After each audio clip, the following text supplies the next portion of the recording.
Ano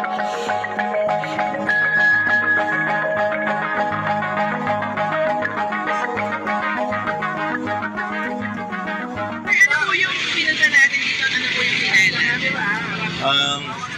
Nag-file po ako sa Supreme Court as an independent health reform advocate. Nag-iisa lang po ako to question the constitutionality po ng PhilHealth Zero Subsidy, which is actually the first time in Philippine history. Unprecedented po yun eh.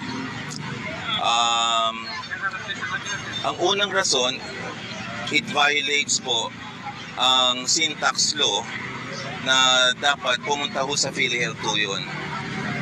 Number one, so binviolate yung syntax law. Ang pangalawa, is a violation of universal healthcare law. Dapat taon-taon ay